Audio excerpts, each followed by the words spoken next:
So, dito tayo sa ano, no, sa may lugar sa Davao del Norte. Ngayon, pupunta kami dito para mag-explore. Exploration dahil hinire lang ako dito para i-check yung lupa kung mayroon bang deposit sa banda nito kasi sabi nila na-locate na daw to dati. Tama, no? Pwede mo makita yung bahay, paligid. Pwede sir. Pwede, ikot mo. Ikot mo. Iyan, ikot. So, yan. So, yan. Dito banda daw, marami daw dyan nakita, na-detect. So, ng locator. Pero hindi sila sigurado kung meron ba talaga yon kasi gusto nila ipa-confirm sa atin, ipa-update kung meron ba talaga sila natamaan na deposit. Mas maganda gamit tayo ng mga gandang gadget para malaman natin kung meron ba talaga o wala. No? Kasi mahirap naman kung puro ang gamit lang natin is locator lang. Maganda gagamit tayo ng locator, scanner. Yun. So nga pala, mapapakilala ko sa inyo si Sir. Ito siya, Tiger, siya yung nagala sa akin sa Boyet. So shout out sa iyo bro. Salamat ha. Yan. So tapos ito kasama ko to lagi sa lahat ng lakad namin. Yan ha. Shout out kay Ma'am Ems. Taga-Samal. Shout out daw. Shout out ka Ma'am Ems. Oh, shout out. Wadyo ka nagdahom no nga magkita mi karon ma'am no. Na nasakbo ko nga tawag ko ni Pare Ramel nga naipilila pag abos ng balay ang duha man atong mga anak-anak Oh, diri.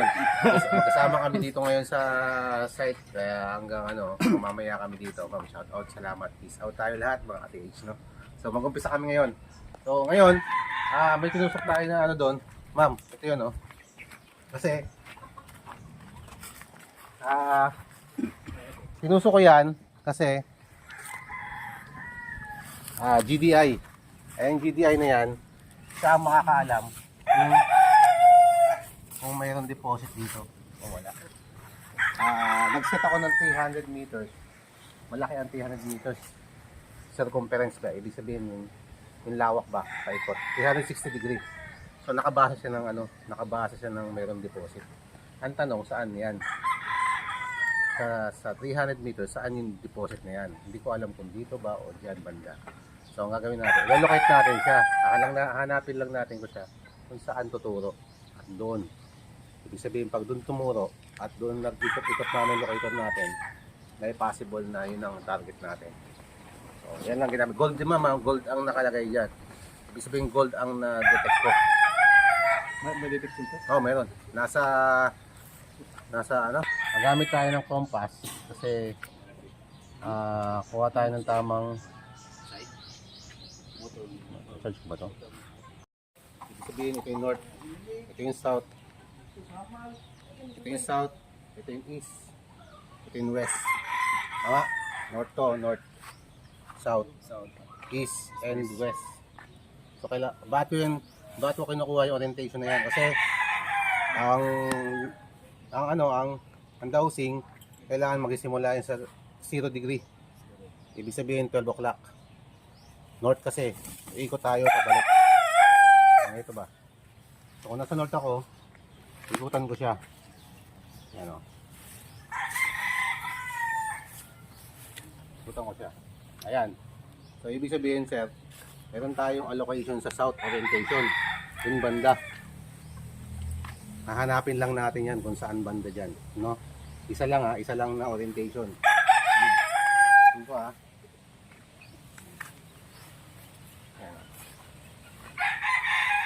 So meron siyang X na line energy doon ba? Tapos dito. Papunta doon.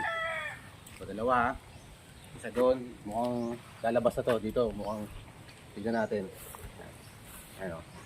Ayan siya.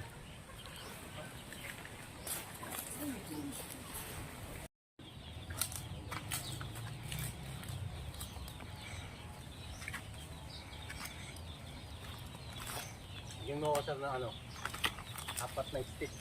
Apat lang na stick.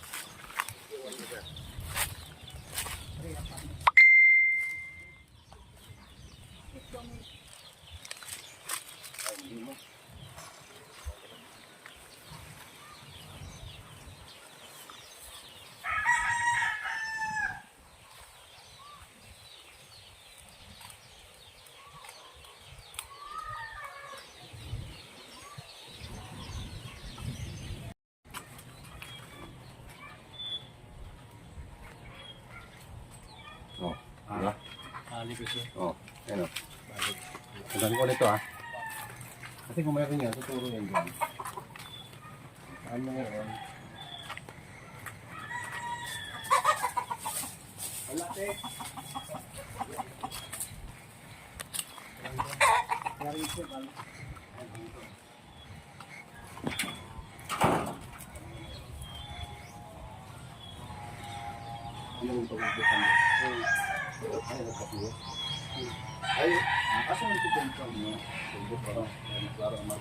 Tayo ng Tesla B4. Tesla 4, ito ma'am, makakadetect siya ng 18 karat gold, 24 karat gold. So, ilalagay ko siya sa 24 karat gold. Tapos, ang range niya, ano lang, gawin nating 22 meters, okay na yan. At least hanggang dyan lang yan, hindi na lalayo ba? Kasi yan lang naman ang target natin eh. Yan, so, detect natin.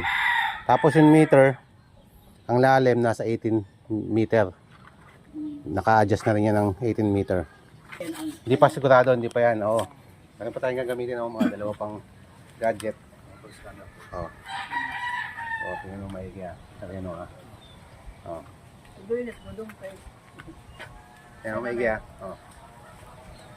Observe mo lang. Observe nyo lang kung saan niya tuturo. Kung saan tuturo, doon niya pupunta. Doon ang meron location.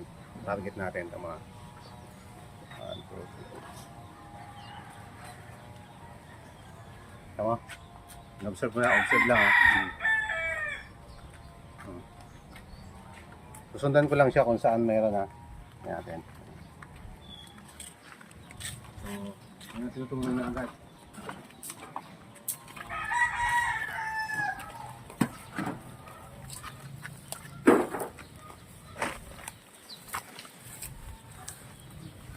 Saan yung ikot? Yun yung target. Yan. Ano?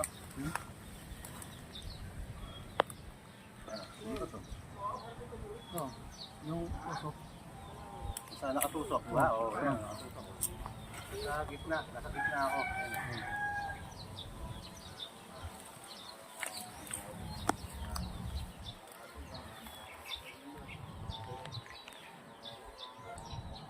Wala na. Bumalik lang siya ulit. Bumalik lang siya. Bumalik ako. Ito naman yan. Diba? Saan ko to?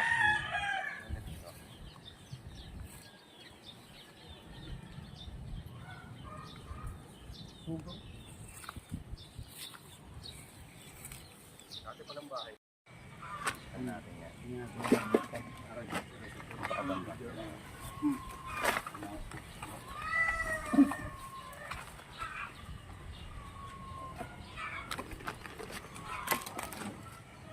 Ito ba?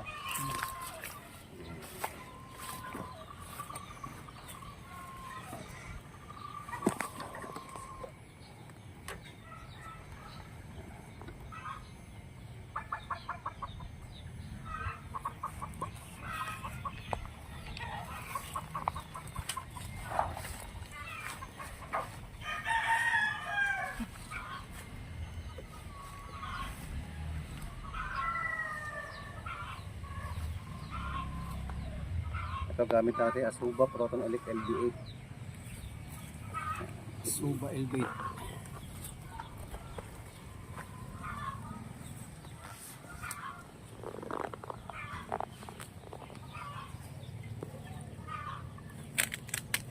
Yan siya.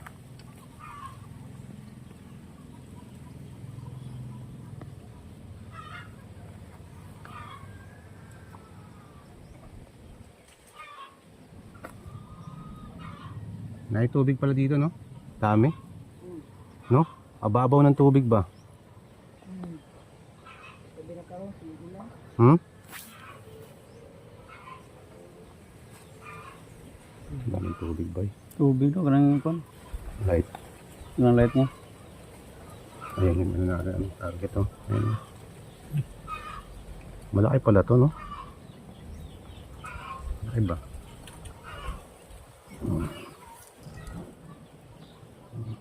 Ayan siya mga ka-TH. Ayan, oh. Yan pumupula na yan, ibig sabihin, ayan yung target natin. Yun po lang. Oo, ayan.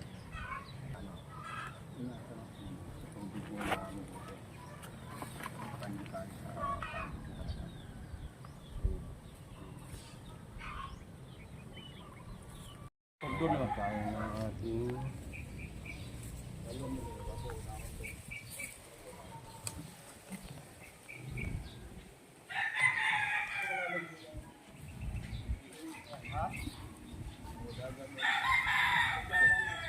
okay, gamit tayo ng ng Maria upgraded version natin. Dito tayo.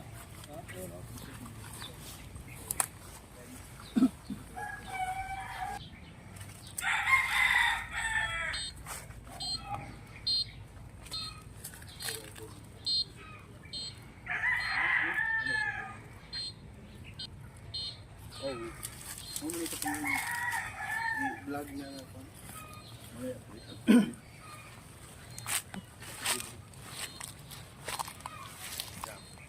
Dapat na may image eh. Yan, nakuha ko lang yung mga alignment kung saan gaano kalawak para extra natin. Ayan. Doon mo dyan, kaya sa gitna, sabi ano? Kaya sa gitna, para hindi ako. Nagkaila bitaw ta? Ako na lang gaganito.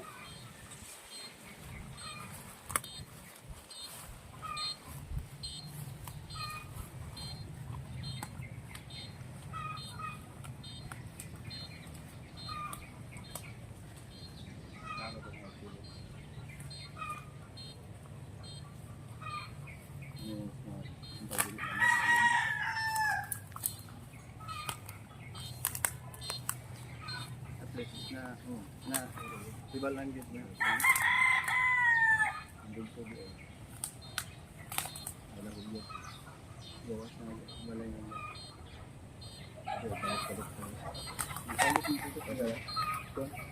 Pero namin ito.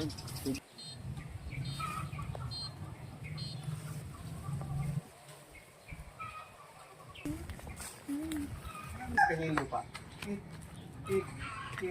I-scan niya bawat tapa ko, bawat ganun ko po. I-scan niya yan. So lalabas po dyan. Yan o. Ayan. May nakita po ba kayo gets sa baba? Sa ilalim. Ano yan? Anomaly. Ibig sabihin, gold deposit. Posibleng item yan. Yan o. Naka 2D pa lang yan ha.